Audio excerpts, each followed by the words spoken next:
Hello commandos, welcome to Biomentor classes online. Recap series में आपका स्वागत है।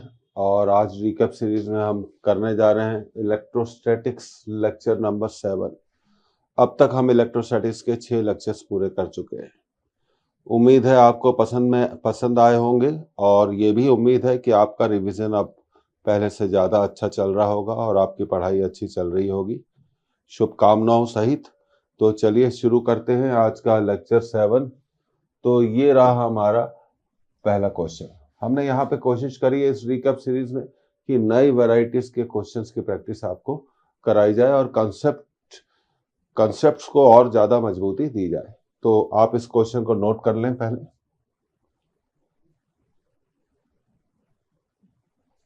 तो आपने नोट कर लिया होगा। Two identical capacitors are connected as shown in the figure. तो फिगर में आप देखिए दो आइडेंटिकल कैपेसिटर्स जुड़े हुए हैं और ये बैटरी 2V है। बैटरी का जो वोल्टेज है 2 वोल्ट नहीं है, 2V है, ध्यान रखा जाए। A dielectric slab introduce between the plates of one of the capacitor so as to fill the gap. तो दूसरे कैपेसिटर की प्लेट्स के बीच में हमने एक डाइलेक्ट्रिक स्लैब को इंट्रोड्यूस कर दिया जिससे कि वो पूरी तरह प्लेटों के गैप में भर जाए। The battery remaining connected, battery जुड़ी हुई है। The charge on each capacitor will be, तो हर कैपेसिटर पे चार्ज होगा। अब देखिए यहाँ पे दिया हुआ है charge on each condenser is Q not, मतलब इनिशियल चार्ज कितना है, क्यू नॉट है, और के क्या है, डाइलेक्ट्रिक कांस्टेंट। तो थोड़ा क्लियर कर देते हैं आपको, ये डाइलेक्ट्रिक कांस्टेंट क्या है, के है। और हर कैपेसिटर की चार्ज पे, क्योंकि देखिए ये आपके सीरीज में जुड़े हुए हैं तो सीरीज में चार्ज क्या होगा, सेम होगा। तो चलिए शुरू करते हैं, तो आगे बढ़ते हैं। अब देखिए बिफोर डाइलेक्ट्रिक, डाइलेक्ट्रिक के पहले, बिफोर। अब हम जानते हैं कि सबसे पहले हम मान लेते हैं कि कैपेसिटेंस, हर कैपेसिटर की जो कैपेसिटेंस है वो कितनी है, सी है। तो ये सीरीज में जुड़े हुए हैं तो नेट कैपेसिटेंस हो जाएगी C/2। और पोटेंशियल डिफरेंस दिया हुआ है यहाँ पर कितना, 2V दिया हुआ है। 2 वोल्ट नहीं पड़ी है, इसे 2V पड़ी है। तो सीरीज में हम जानते हैं चार्ज सेम रहता है, तो क्यू नॉट को हम लिख सकते हैं C नेट इंटू 2V। तो क्यू नॉट की जो वैल्यू आ गई वो आ गई C/2 इंटू 2V, 2 से 2 कैंसिल। तो ये हमें मिला Q not equal to CV। ये हमारा पहला इक्वेशन हो गया। अब बात करते हैं आफ्टर, मतलब स्लैब को हम रख देते हैं तो ऐसे केसेस में जो नेट कैपेसिटेंस हो जाएगी उसको हम इस फॉर्मूले से निकाल सकते हैं, C1 C2 upon C1 plus C2, ये C है, और दूसरी हो गई KC, तो C प्लस KC। तो अब नेट कैपेसिटेंस हो गई C स्क्वायर के, नीचे से C कॉमन लीजिए, 1 प्लस के, C कैंसिल हो जाएगा। तो अब नेट कैपेसिटेंस हो गई C के अपॉन 1 प्लस के। अब नया चार्ज, अब देखिए बात कर रहे हैं किसकी, नए चार्ज की। तो नया चार्ज तो हम लिख सकते हैं क्योंकि सीरीज में है। तो सीरीज में ये सिचुएशन आपकी असल में आ गई है, ये C है और ये क्या है, KC है, क्योंकि डाइलेक्ट्रिक पूरी तरह भरा जा चुका है और वोल्टेज सप्लाई है आपकी 2V वोल्ट की। तो अब इस केस में जो नया चार्ज होगा उसको हम लिख सकते हैं Q dash equal to C net into 2V। तो C नेट तो हम निकाल चुके हैं, C नेट है आपकी C के अपॉन 1 प्लस के, C के अपॉन 1 प्लस के इंटू 2V। तो Q dash will be, C की जगह, अब देखिए C की जगह यहाँ हम क्या लिख सकते हैं, CV की जगह हम लिख सकते हैं Q नॉट, CV की जगह लिख सकते हैं Q नॉट। तो इसको थोड़ा हम ऐसे लिखेंगे, C into V into 2K upon 1 plus के। तो ये हो गया हमारा, इसको हमने लिख लिया Q not 2K upon 1 plus के। तो जो नया चार्ज हो गया वो हो गया Q not 2K upon 1 plus के। आगे बढ़ते हैं, तो Q dash will be Q not 2K upon 1 plus के। न्यूमरेटर और डिनोमिनेटर में K से डिवाइड कर दीजिए, किससे डिवाइड कर दीजिए, K से डिवाइड कर दीजिए, ऊपर नीचे। तो जब हम ऊपर नीचे k से डिवाइड कर देंगे तो हमें मिलेगा, k तो कैंसिल हो गया, तो ये हो जाएगा 2q0 1/k +1। तो ये हमारे नए चार्ज की वैल्यू आ जाएगी। This will be the value of new charge. तो देखते हैं कौन सा आंसर दिया गया है, चेक करते हैं।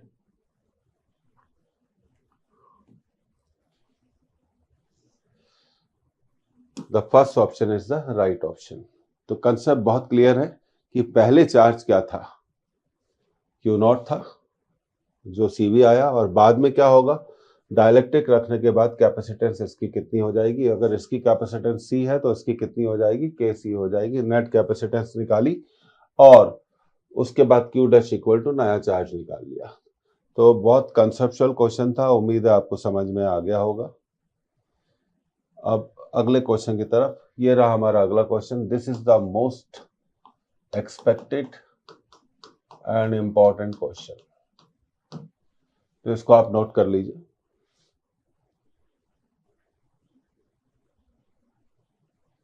Okay, a capacitor of capacitance 1 microfarad, एक कैपेसिटर है जिसकी कैपेसिटेंस 1 माइक्रोफेराड है, विच stands a maximum voltage of 6 kilovolt, उस पर मैक्सिमम वोल्टेज कितना रह सकता है, 6 किलोवोल्ट। वाइल अनदर, अब एक दूसरा कैपेसिटर है जिसकी कैपेसिटेंस 2 माइक्रोफेराड है, विच stands a maximum voltage 4 kilovolt. तो दूसरा कैपेसिटर कितना अधिकतम वोल्टेज सहन कर सकता है, 4 किलोवोल्ट।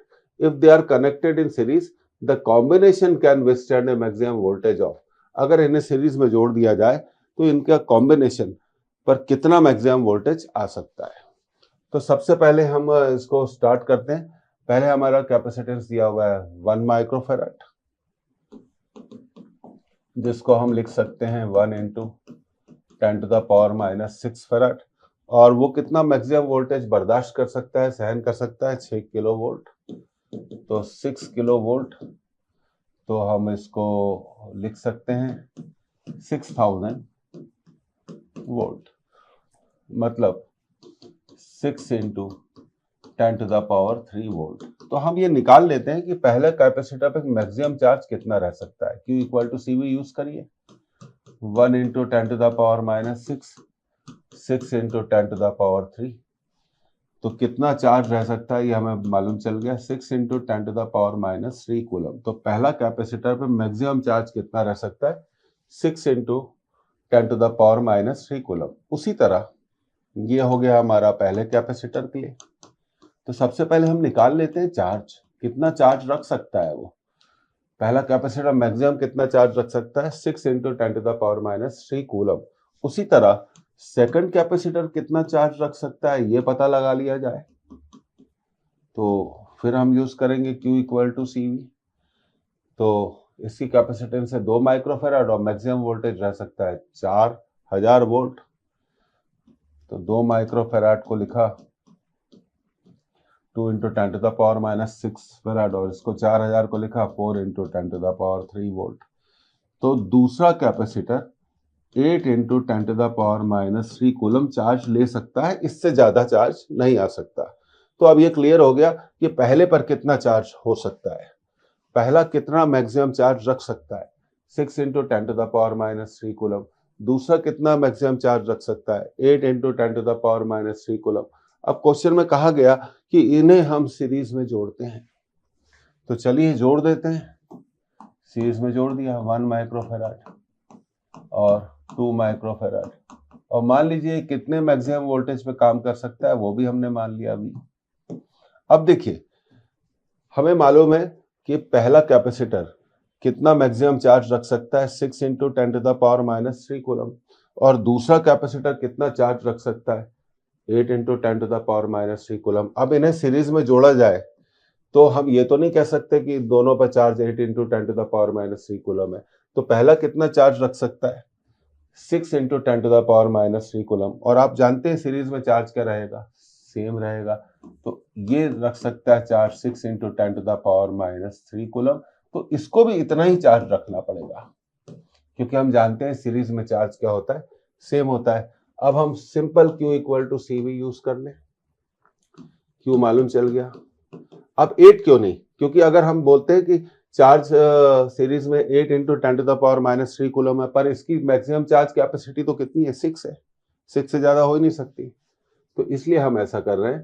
और net capacitance C1 C2 upon C1 plus C2 into V, तो ये हो गया 6 into 10⁻³ 1 microfarad into 2 microfarad upon 1 microfarad plus 2 microfarad into V। तो अब इसको सॉल्व करा जाए।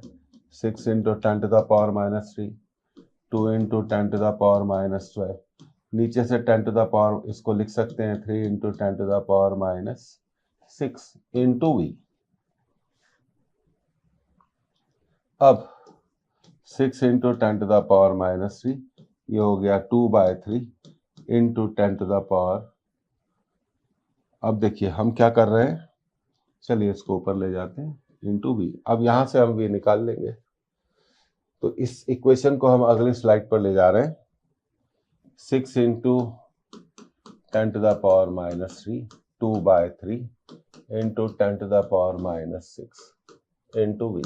तो 2 से तो ये कट गया 3, तो 3 इंटू 3 9 हो गया। 9 into 10⁻³ upon 10⁻6 equal to V। So it is 9 into 10⁻3। तो V की मैक्सिमम वैल्यू कितनी होगी, 9 इंटू 10⁻3 वोल्ट। मतलब अब मैक्सिमम वोल्टेज इस पर कितना रह सकता है, 9 किलो वोल्ट। तो इसका जो करेक्ट आंसर होना चाहिए वो 9 किलो वोल्ट होना चाहिए। तो कंसेप्ट आपको समझ में आ गई। पहले पे मैक्सिमम चार्ज 6 रह सकता है, दूसरे पे 8 रह सकता है, पर अगर आप सीरीज में इन्हें जोड़ेंगे तो सीरीज में हम जानते हैं कि चार्ज क्या होना चाहिए, सेम होना चाहिए। 8 तो होगा ही नहीं, इससे 6 ही होगा, क्योंकि 6 ये भी रख सकता है, ये भी रख सकता है, क्योंकि इसकी मैक्सिमम चार्ज कैपेसिटी कितनी, 8।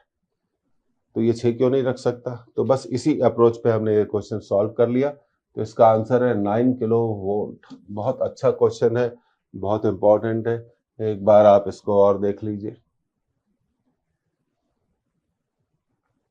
ये थोड़े टिपिकल क्वेश्चंस हैं, क्योंकि हम अच्छे से जानते हैं कि आउट ऑफ 50 8 या 9 क्वेश्चन बिल्कुल उल्टे सीधे होते हैं, तो वहां इस तरह के क्वेश्चन पूछे जा सकते हैं।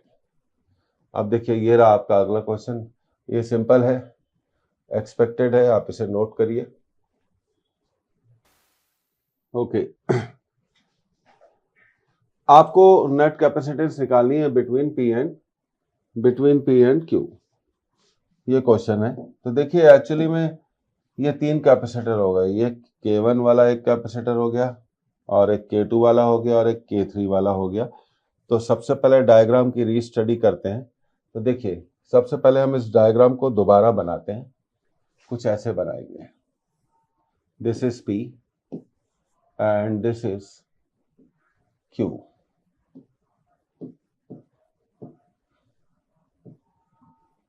ठीक है, अब देखिए आधे डिस्टेंस में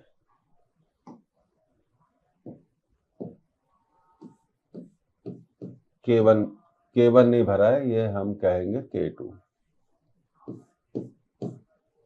और इसके बाद हम बात करते हैं इस आधे डिस्टेंस में, ये भरा है K3।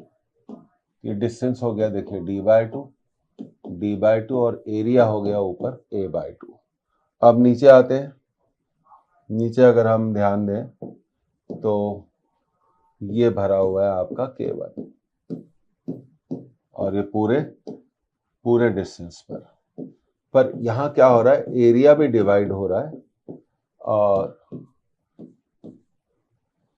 डिस्टेंस भी डिवाइड हो रहा है। तो ये इस तरह से सिचुएशन बनती है। थोड़ा आप इसको घुमा लीजिए तो आपको जल्दी समझ में आ जाएगा। तो देखिए मान लीजिए इसकी कैपेसिटेंस है C2, इसकी C3 और इसकी C1। तो C2 और C3 सीरीज में है, C2 और C3 सीरीज में है, और उनके साथ C2 और C3 सीरीज में है, C2 और C3 सीरीज में है, और उनके साथ C1 किस में है, पैरेलल में है। तो सबसे पहले इंडिविजुअली C1 C2 C3 को निकाल लिया जाए। अब देखिए सबसे पहले हम मान लेते हैं ये क्या है, C1, और ये है C2, ये है C3। तो सबसे पहले C1 लिखते हैं, K1 epsilon not A/2, area आधा है, तो ये हो गया K1 epsilon naught A upon 2D। अब हम क्या करते हैं, एप्सिलॉन नॉट A/D को, एप्सिलॉन नॉट A/D को हम मान लेते हैं y, तो ये हो गया हमारा K1 y/2, तो ये C1 हो गया। अब बात करते हैं किसकी, C2 की। K2 एरिया आधा है, ध्यान दीजिए, एरिया आधा है, आधा एरिया, और डिस्टेंस भी क्या है, आधा है, तो ये हो गया, तो ये हमारा आ गया K2 epsilon naught A upon D, तो हम इसको लिख सकते हैं K2y। इसी तरह C1 को लिख लिया K1, और C1 नहीं, अब ये C2 था और ये अब आएगा C3।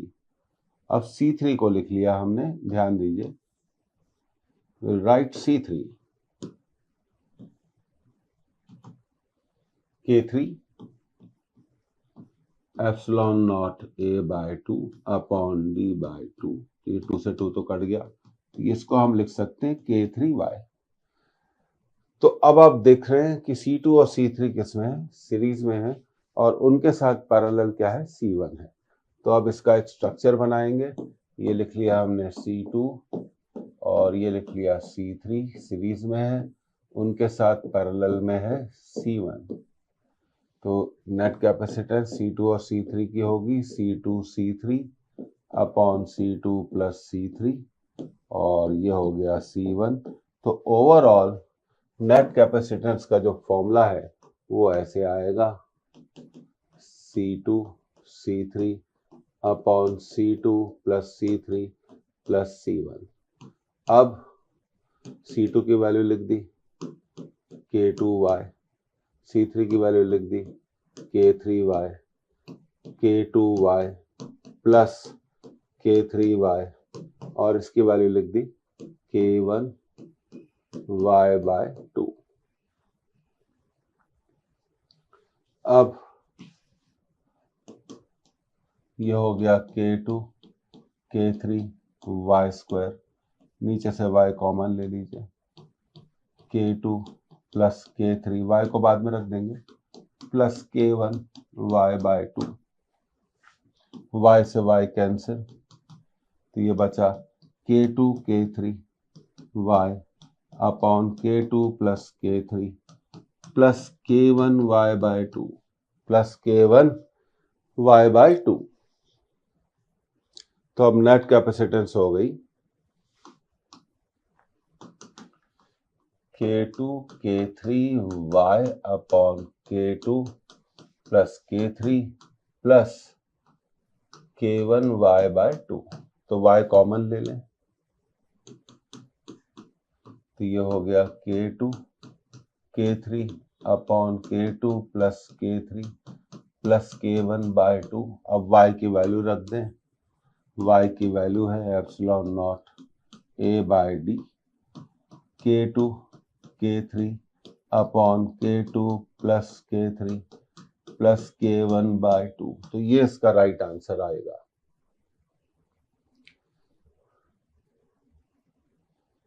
तो अब देखते हैं कौन सी चॉइस में ये हमें मिलता है।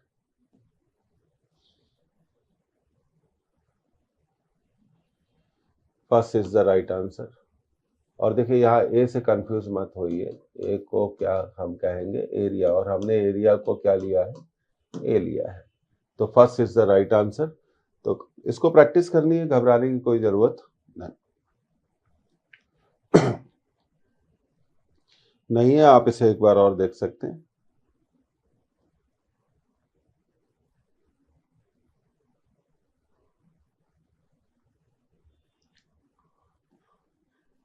आगे बढ़ते हैं, ये रहा हमारा अगला क्वेश्चन, आप इसे नोट कर लें।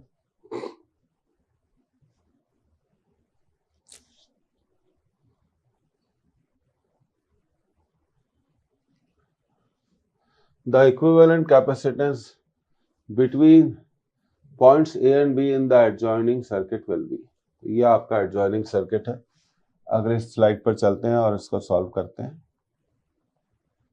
तो सबसे पहले देखिए, ये सी और ये सी पैरेलल में है, 2C हो जाएगा। उसी तरह ये सी और ये सी भी पैरेलल में है, ये सी और ये सी भी पैरेलल में है। इसी तरह तो अगर हम इसका अब इक्विवेलेंट सर्किट बनाए तो कुछ ऐसा बनेगा।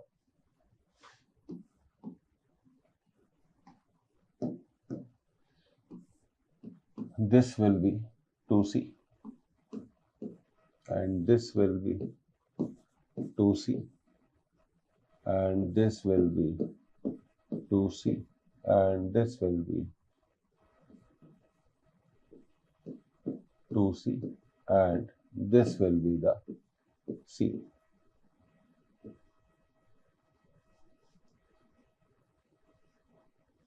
और ये रहा हमारा पॉइंट ए और ये रहा हमारा पॉइंट बी। तो देखिए ब्रिज बैलेंस है, 2C upon 2C equal to 2C upon 2C।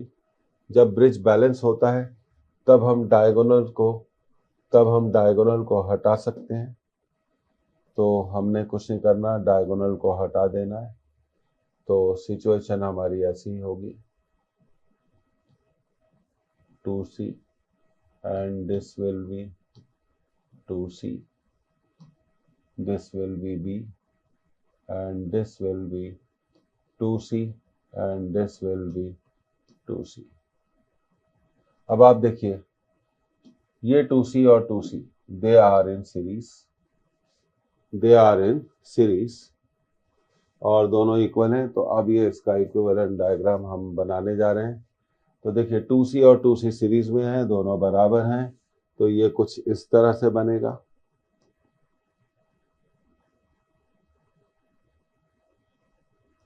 That is C। 2C और 2C सीरीज में दोनों बराबर हैं, तो नेट कैपेसिटेंस कितनी हो जाएगी, 2C/2। और इसी तरह ये 2C और ये 2C भी क्या है, सीरीज में है। तो ये भी हो जाएगा C। अब C और C किस में है, C और C किस में है, आप देखिए C और C किस में है, पैरेलल में है। तो ओवरऑल जो आंसर आएगा between A and B that will be 2C। तो इस क्वेश्चन का जो आंसर है वो कितना होना चाहिए, 2C ही होना चाहिए। द राइट चॉइस इज, देखिए यहाँ पे आंसर में कुछ प्रॉब्लम है, तो हम एक काम करते हैं, सेकंड ऑप्शन को करेक्ट कर लेते हैं। तो सेकंड ऑप्शन को पढ़ना चाहिए आपको 2C। So the correct answer is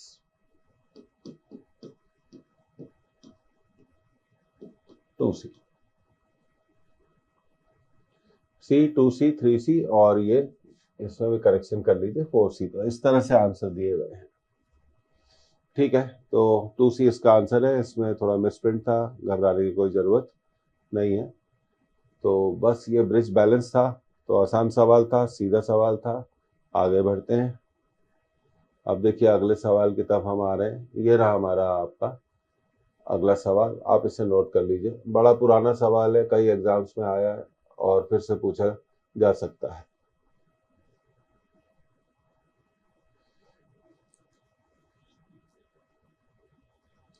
A parallel plate capacitor with air as a medium between the plates has a capacitance 10 microfarad। अब आगे क्वेश्चन कहता है, the area of the capacitor is divided into two equal halves। Capacitor की plates के area को दो बराबर हिस्सों में बांट दिया जाता है and filled with two media having dielectric constant K1 equal to 2 and K2 equal to 4। The capacitance will now be, अब कैपेसिटेंस कितनी हो जाएगी अगर दो कैपेसिटर्स एरिया को डिवाइड करते हुए K1 इक्वल टू 2 और K2 इक्वल टू 4 को भरा जाए। तो पहले कैपेसिटेंस कितनी थी, 10। तो देखिए इनिशियल कैपेसिटेंस, पहले मीडियम क्या था, एयर था। तो कैपेसिटेंस होगी epsilon naught A/D equal to 10 microfarad. अब हमने क्या करा है, एरिया को दो बराबर हिस्सों में बांट दिया। The area have been divided in by two dielectrics. अब एरिया को दो बराबर डाइलेक्ट्रिक्स से डिवाइड कर दिया, तो ये ऐसे हुआ। a/2 में हमने K1 इक्वल टू 2 को भर दिया और बचे हुए a/2 एरिया में हमने K2 इक्वल टू 4 को भर दिया। तो अब हमारी नई कैपेसिटेंस कितनी होगी? तो ये आपका सवाल है। अब आप देखिए, हम मान सकते हैं कि ये कैपेसिटर कितने कैपेसिटर के तुल्य है, कितने कैपेसिटर के इक्विवेलेंट है? 2। ये C1 मान सकते हैं और हम इसे मान सकते हैं C2। तो हम कह सकते हैं कि C1 और C2 दो कैपेसिटर हैं, वो दोनों पैरेलल में जुड़े हैं। किस में जुड़े हैं? पैरेलल में जुड़े हैं। तो C1 क्या होगा? देखिए, अब सबसे पहले अगली बात आती है कि भाई C1 कितना होगा? K1 एप्सिलॉन नॉट ए, एरिया को 2 से डिवाइड कर दिया, तो C1 होगा K1 एप्सिलॉन नॉट ए अपॉन 2d। पर epsilon naught A by D कितना है? 10 है, तो C1 होगा, और K1 2 है, ये 10 है डिवाइडेड बाय 2, तो C1 की वैल्यू आ जाएगी 10 माइक्रोफैराड। अब C2 निकालना है हमें। क्या निकालना है? C2।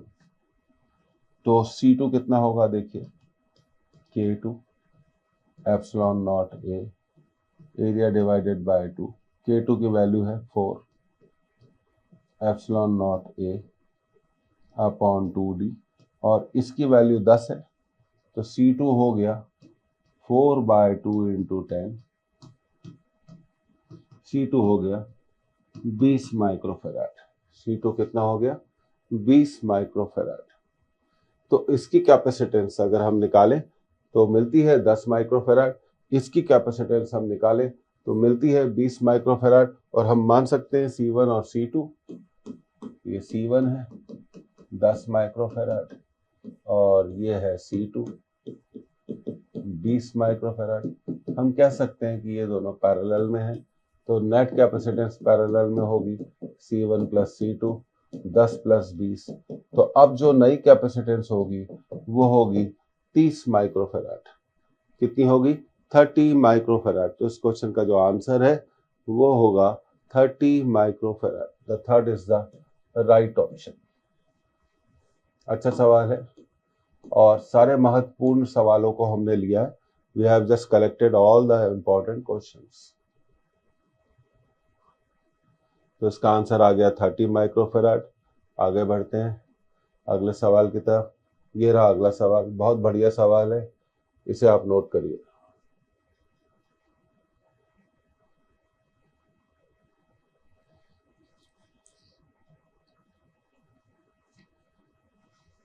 Two capacitors C1 and C2 in a circuit are joined as shown in figure। तो देखिए, ये C1 है और ये C2 है। The potentials of point A and B are V1 and V2। तो पॉइंट A का पोटेंशियल V1 है और पॉइंट B का पोटेंशियल V2 है respectively. Then the potential of point D will be. तो पॉइंट D का potential कितना होगा? बहुत अच्छा सवाल है। अब देखिए इसको कैसे करा जाता है। कंसेप्चुअल क्वेश्चन है, क्योंकि C1 और C2 सीरीज में है, तो अगर C1 पे चार्ज Q है तो इस पर भी चार्ज कितना होगा? इस पर भी चार्ज कितना होगा? Q ही होगा। चलो मान लेते हैं Q1 अगर आपको कंफ्यूजन, और इस पर Q2। तो हम जानते हैं कि सीरीज में जो चार्ज होता है वो सेम होता है। पर आप जानते हैं Q को आप लिख सकते हैं CV। अब देखिए C1 कौन से दो पॉइंट्स के बीच में जुड़ा हुआ है? एक A और एक D। तो Q1 को हम लिख सकते हैं C1। तो उसकी प्लेट्स के बीच में पोटेंशियल डिफरेंस क्या होगा? V1 minus V of D। अब Q2 उसकी कैपेसिटेंस C2, और वो जुड़ा है D और B के बीच में। वो ऐसे कौन से दो पॉइंट्स के बीच में जुड़ा है? डी और बी के बीच में। तो हम इसको लिख सकते हैं V D minus V D. अब इसको सॉल्व करेंगे, C1 V1 minus C1 into V of D, C2 V of D minus C2 V of B. तो C1 V1, अच्छा बी का पोटेंशियल है, एक मिनट यहाँ पे थोड़ा इसको सुधार देते हैं,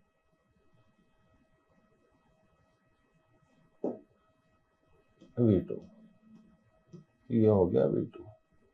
अब देखिए ये वाला जो टर्म है इसको इधर लेके आ रहे हैं, तो ये हो गया C1 V1 plus C2 V2, और इस टर्म को उधर ले जा रहे हैं, तो ये हो गया C2 V of D plus C1 V of D।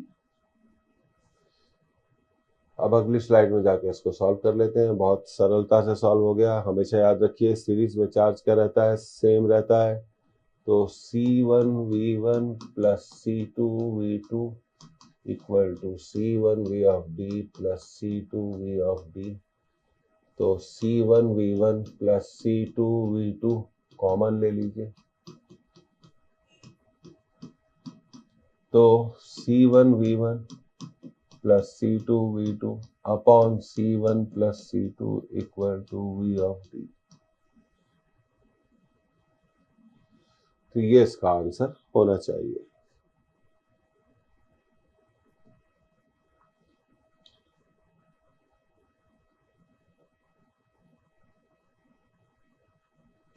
Third is the right answer.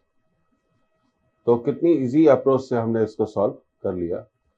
सिर्फ एक ही अप्रोच हमने यूज करी कि सीरीज में चार्ज क्या रहता है? सेम रहता है। इस अप्रोच का आप थोड़ा ध्यान रखिए, बहुत सिंपल अप्रोच है, इसको यूज किया गया। अब आगे बढ़ते हैं अगले सवाल की तरफ। ये रहा हमारा अगला सवाल, इसको नोट करा जाए।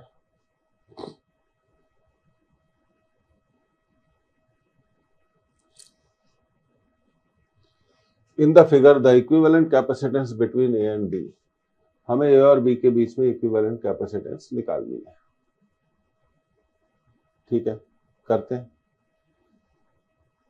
ये भी व्हीटस्टोन ब्रिज पर बेस्ड सवाल है, आसान सवाल है। अब देखिए सबसे पहले 10 और 10 सीरीज में है, और उसी तरह 6 और 6 भी किसमें है? सीरीज में है। तो जब हम इसको फर्दर सॉल्व करेंगे तो कुछ ऐसी सिचुएशन हमें मिलेगी, दिस इज ए 5 और 10 और 10 सीरीज में है, तो ये भी हो जाएगा 5 और ये हो गया 7। इसी तरह वो 3 है और 6 और 6 सीरीज में है, तो 6/2 दैट इज 3। अब आप देखिए 5/5 इक्वल टू 3/3, तो ब्रिज बैलेंस हो गया। जब ब्रिज बैलेंस होता है तो हम डायगोनल को हटा सकते हैं, तो हमारा अगला फिगर ऐसे बनेगा 5 5 3 3। अब 5 और 3 सीरीज में है,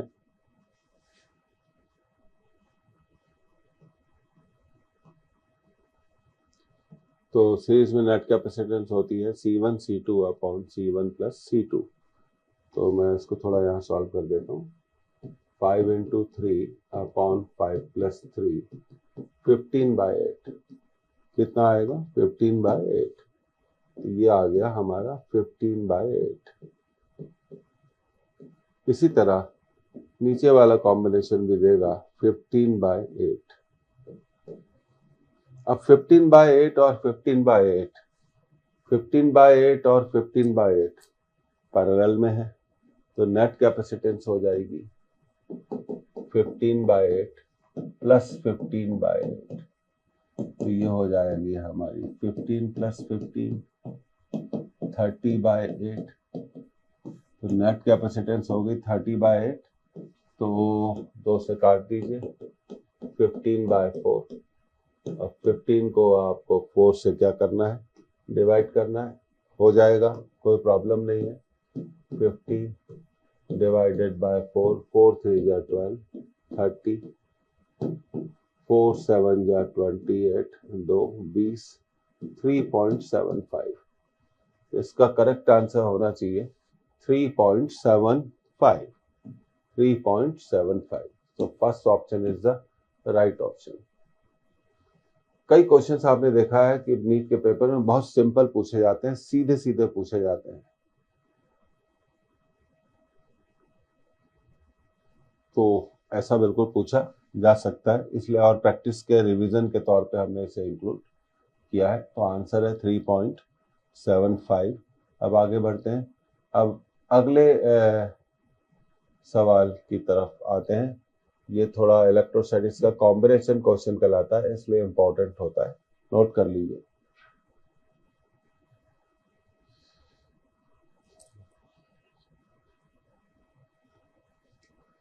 Three charges 2q minus q minus q are located at the vertices of an equilateral triangle. At the center of triangle, पहला ऑप्शन फील्ड जीरो है but potential is non zero. दूसरा option field is non zero but potential is zero. तीसरा option both field and potential are zero. चौथा both field and potential are non zero. अब देखिए, equilateral triangle का जो corner, जो centre होता है, वो उसके तीनों कोनों से बराबर डिस्टेंस पर होता है। तो 2q minus Q minus Q, तो चलिए इसको सॉल्व करते हैं।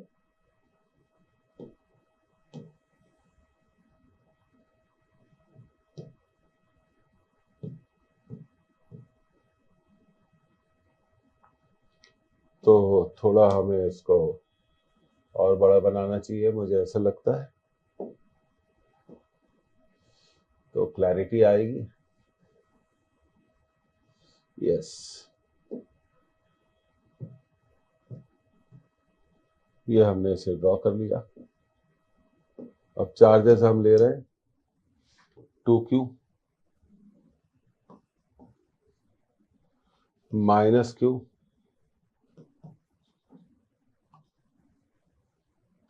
Minus Q. अब बात करते हैं सेंटर की।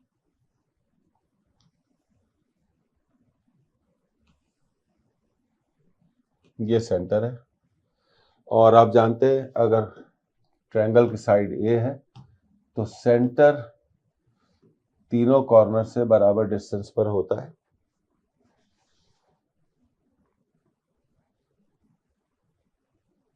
तो पोटेंशियल एट सेंटर, मान लीजिए ओ है, potential at center, potential first plus potential second plus potential third, 1/4 pi epsilon naught. पहला चार्ज 2q बाय आर, दूसरा charge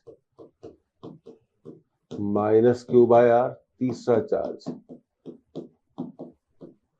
minus q by R. तो ये सब कट जाएंगे, तो पोटेंशियल क्या होगा, जीरो होगा। ये तो तय हो गया कि सेंटर पर पोटेंशियल क्या होगा, जीरो होगा। और इसका एक छोटा सा ट्रिक ये है कि जब तीनों चार्जेस को जोड़ने पर, पहली बात, पॉइंट नंबर 1, चार्जेस कहाँ रखे हो, 3 चार्जेस हो और तीनों एक इक्विलेटरल ट्रायंगल के कॉर्नर्स पे रखे हो, समबाहु त्रिभुज के कोनों पे रखे हो।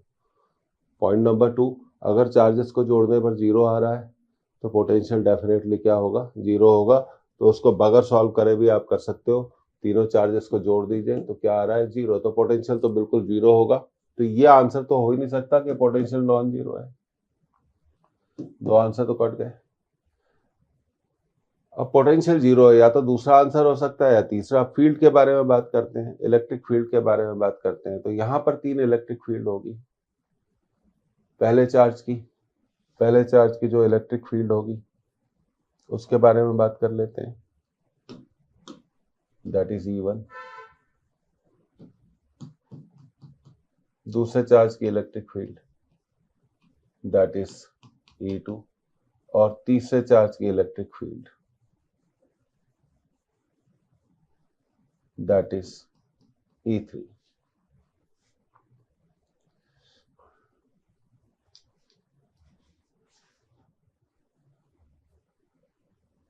और E1 होगा 1/4 pi epsilon not 2q/r, E2 और E3 की वैल्यू बराबर होगी 1/4 एप्सिलॉन नॉट q/r। किसकी वैल्यू बराबर होगी? E2 और E3 की। और E2 और E3 के बीच में कितना एंगल बन रहा है? 120 डिग्री। तो हम बात करते हैं E2 और E3 के रिजल्टेंट की। E2 और E3 के रिजल्टेंट की।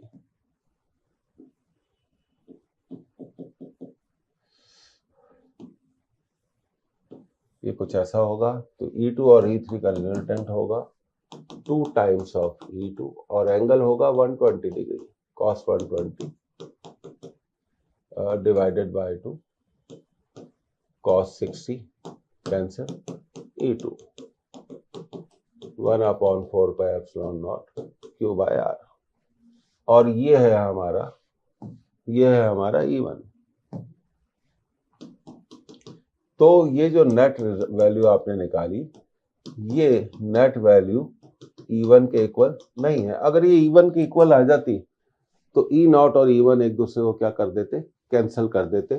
तब हम कह सकते थे कि फील्ड क्या होगी? जीरो होगी। तो इसका आंसर है electric field is not zero.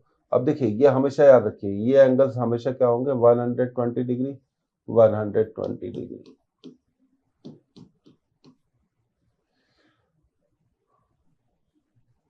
और ये हमने अभी निकाल लिया E2 और E3 का रिजल्टेंट। कितना आया? E2 के बराबर ये आया। और E2 क्या है? 1/4 एप्सिलॉन नॉट q/r। और E1 क्या है?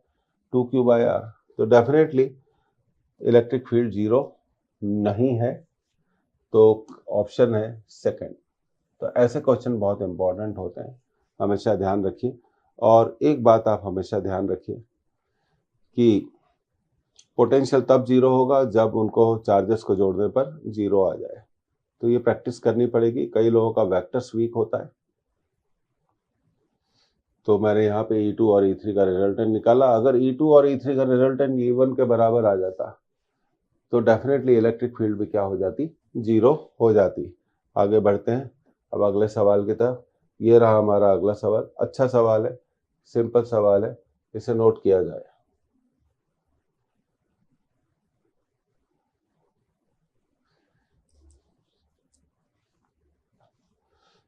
The electric field of A point charge Q,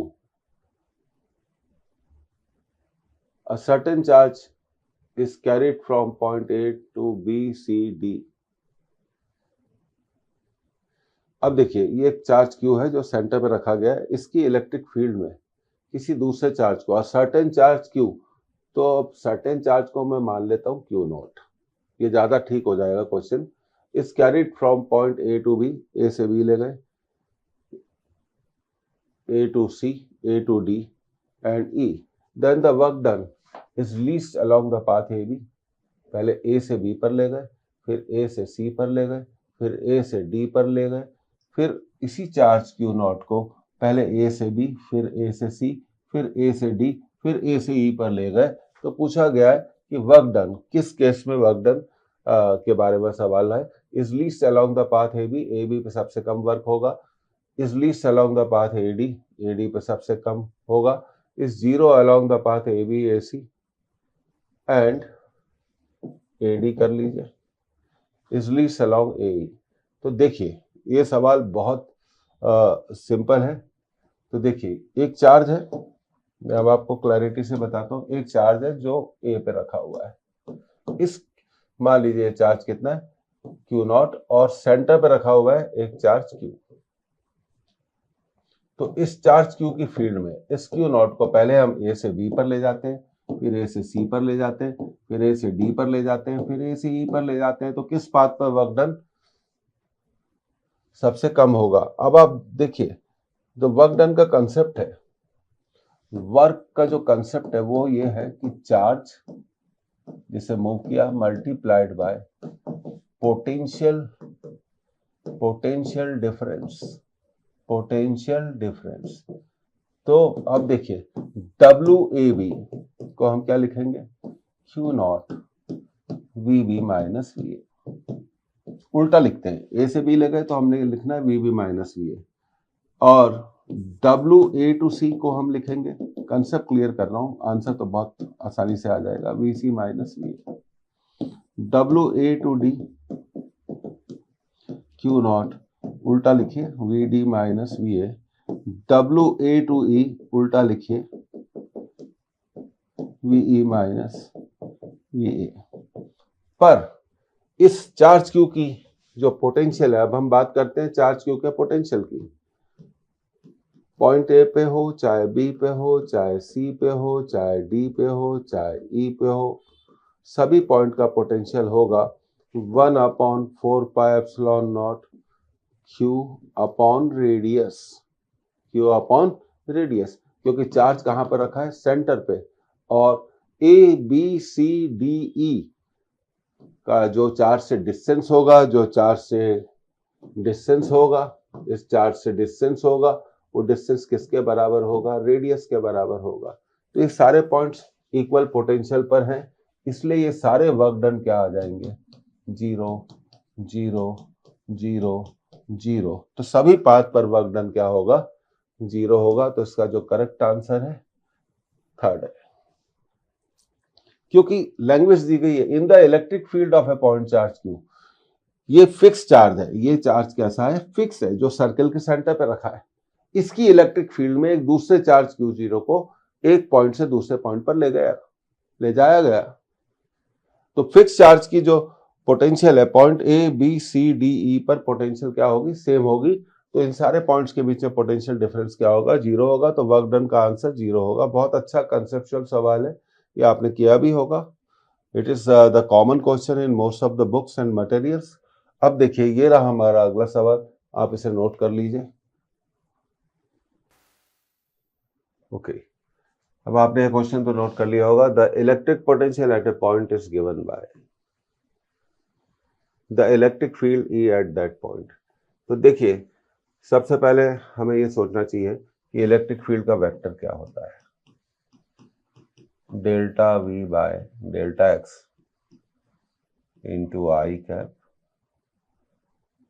minus, है ना, minus delta V by delta Y J cap minus delta V by delta Z K cap.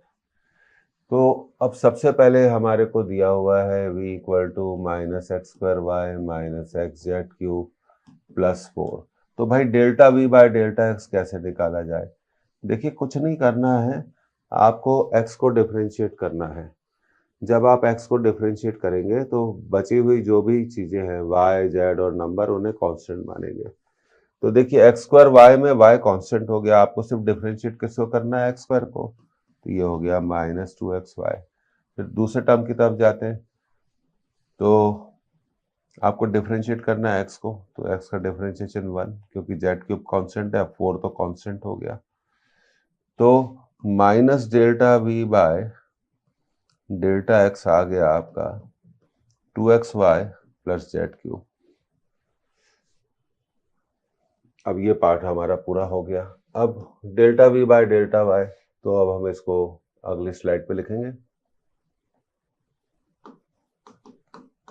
Minus X cube Y, minus X cube Y नहीं था, ये x square Y था, तो इसको थोड़ा सुधारेंगे, x square Y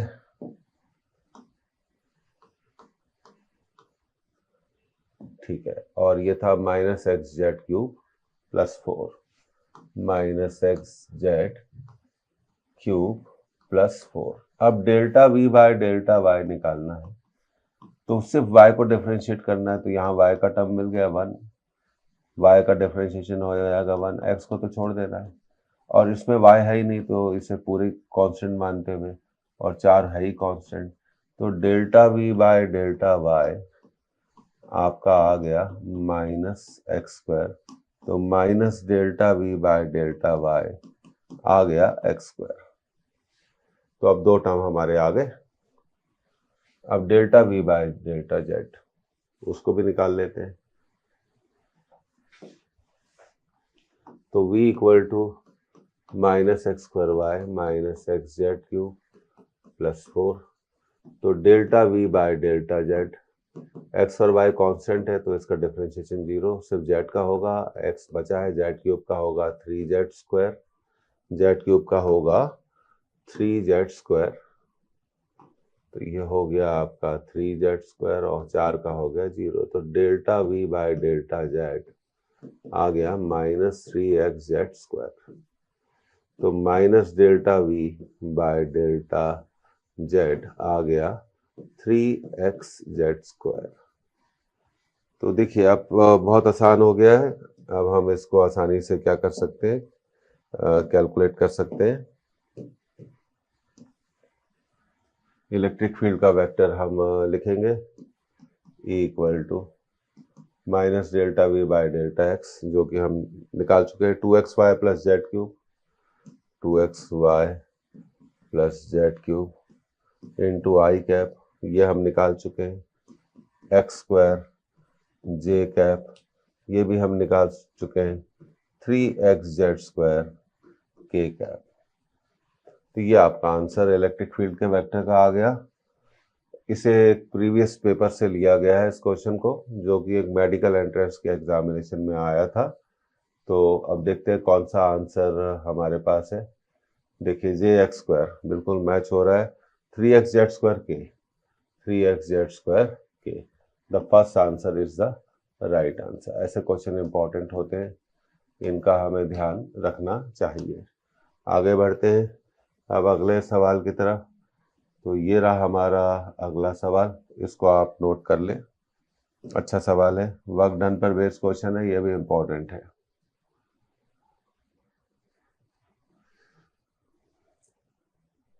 Four equal charges Q are placed at the four corners of a square of each side is A. Work done in removing a charge minus Q from its center to infinity. तो देखिए, तो work done का formula है centre to infinity, centre to infinity. किसको remove कर रहे हैं हम? माइनस क्यू चार्ज को। तो हमारा आंसर आएगा V infinity minus V centre.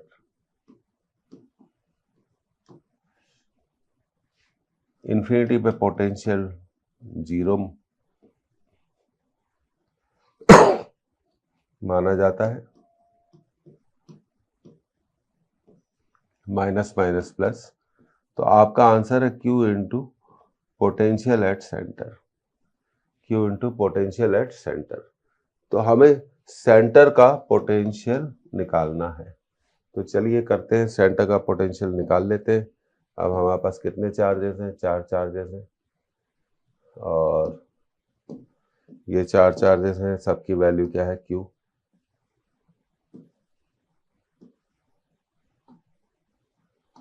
और ये चौथे चार्ज की भी वैल्यू कितनी है? Q है। तो सेंटर पे पोटेंशियल निकालने के लिए ये सेंटर हो गया हमारा, और सेंटर चारों कॉर्नर से बराबर डिस्टेंस पे होता है, हम अच्छे से जानते हैं। और R की वैल्यू क्या है? A by √2। तो potential at centre in case of square आप डायरेक्टली लिख सकते हैं 1/4 pi epsilon naught into 1/r into sigma Q. Sigma Q का मतलब होता है कि जितने भी चार्जेस रखे हुए हैं 4 कॉर्नर्स पे, आप उन चारों चार्जेस को जोड़ेंगे, ऐड करेंगे, तो ये हो गया आपका 1/4 पाई एप्सिलॉन नॉट, R की वैल्यू A बाय √2, तो ये √2 ऊपर चला जाएगा, और चारों चार्जेस को जोड़ने पे हमें कितना मिलेगा? 4Q। तो ये आ गया हमारा 4√2Q upon 4 pi epsilon naught A। तो बहुत आराम से हम इसे 1 मिनट में कर सकते हैं, और हमारा आंसर है Q into V centre, Q into V centre. तो अब वर्क डन का जो फॉर्मूला होगा, work will be Q into 4√2Q upon 4 pi epsilon naught A। 4 से 4 कैंसिल, तो ये आ गया आपका √2Q square upon pi epsilon naught A। तो ये इसका आंसर हो जाएगा √2Q square upon pi epsilon naught A। √2Q square upon pi epsilon naught A. So second answer is right answer.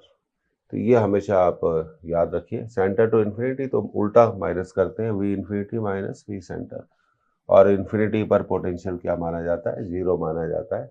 ये अच्छा सवाल था, ऐसे सवालों की प्रैक्टिस होनी चाहिए, जरूरी है। अब आगे बढ़ते हैं हम अगले सवाल की तरफ। ये रहा हमारा अगला सवाल, ये इंपॉर्टेंट सवाल है, इसको आप नोट करें।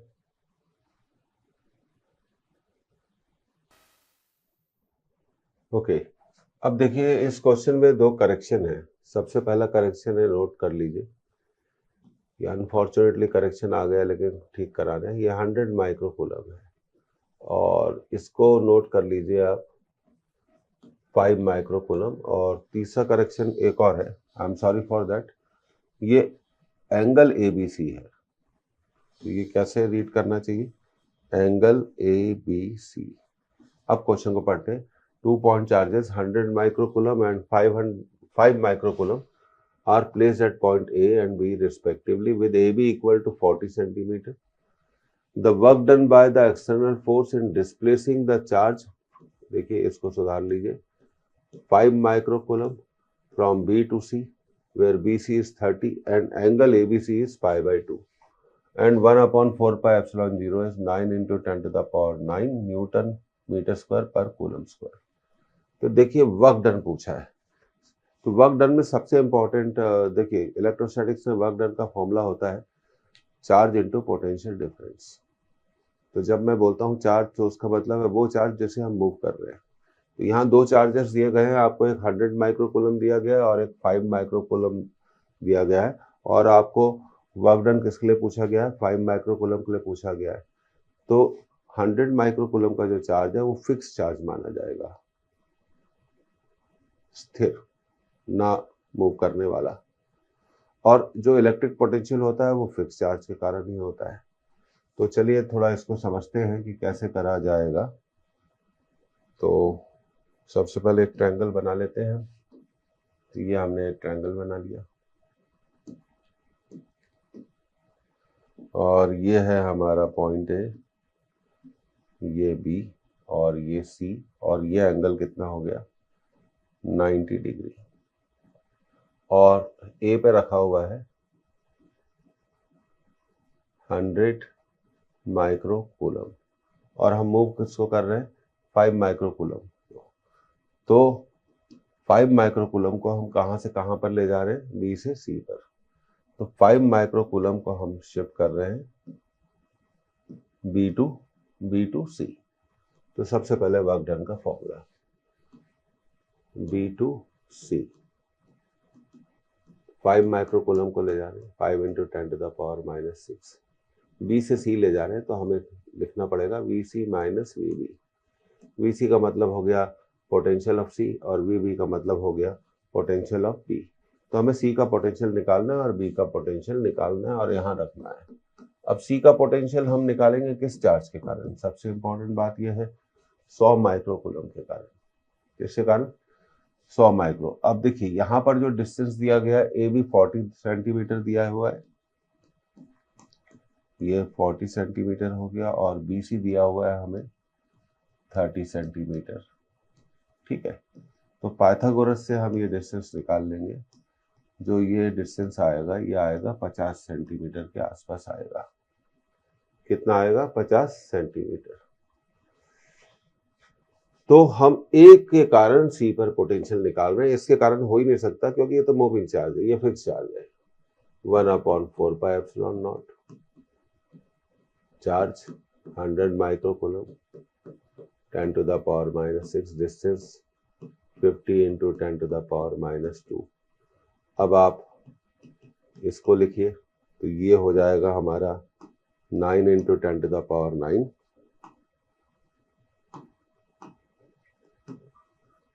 ओके। तो ये हो गया 9 into 10 to the power 9, ये हो गया 100/52 और ये -2, तो ये हो गया 10 to the power -4।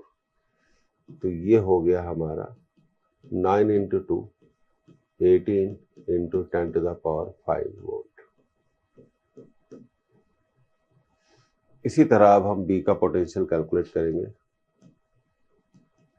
1/4πε0।